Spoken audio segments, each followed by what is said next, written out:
Hi, I'm James Rostance and welcome to the 414. Each week with some of the greatest minds in marketing. And joining me today is a woman who's currently one of the most influential people in the country on social media influencing. And it's my pleasure to introduce Emilie Quinn. So Emilie, how do you like to explain in a concise fashion what is influencer marketing? So influencer marketing, simply put, is the act of promoting or selling goods or services through people or influencers who have the capacity to have an effect on their audience's behaviour. So this is not a new term or concept at all. It's something that's been around for many, many years, just in the form of celebrity or athlete endorsements. It's only now we're really thinking of it as its own unique concept. There seems to be a lot of confusion around where influencer marketing sits within organisations and agencies. Can you provide a little clarity to help with this?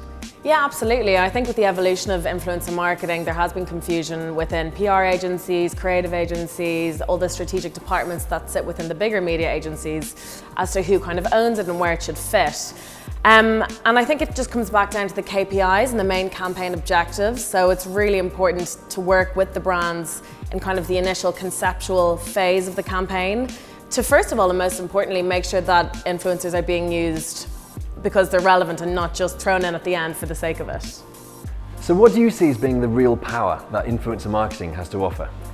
I think the real power using influencers is the fact that they have created their audience from scratch by building content around a certain topic or passion point of theirs. So this is something that their followers have opted in to actually be served content to. So if done the right way and if partnered properly with a brand, there is unlimited opportunities for consumers to discover and engage with your brand in a much more authentic and natural way rather than being targeted by sponsored ads or posts, which, as we all know now with the ad blockers on the rise, is becoming a major issue that brands are trying to get around.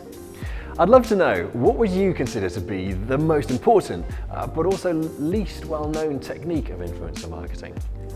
I think one of the most important techniques, and something that we can still see a lot of brands and agencies getting wrong still, is making sure that the influencers that you use are relevant for the brand. So making sure simple things like they actually like the product and they genuinely would use it, because this comes across in a very authentic way when they create the content with it.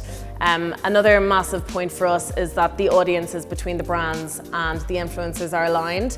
An influencer may have many different types of passion points and things that they create content around, but if that's not aligned with what the actual product and the key story and theme of the campaign, then ultimately the campaign won't work.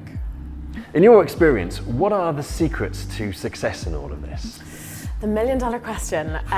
It is very hard to pin it down to just one thing, and ultimately it really comes back to what you're trying to achieve and what the main campaign objectives or KPIs are.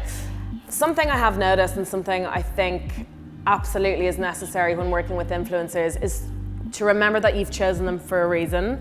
You've chosen them because of the audience that they've built from scratch. You've chosen them because of the content that they create. So giving them that trust and giving them that creative freedom and control.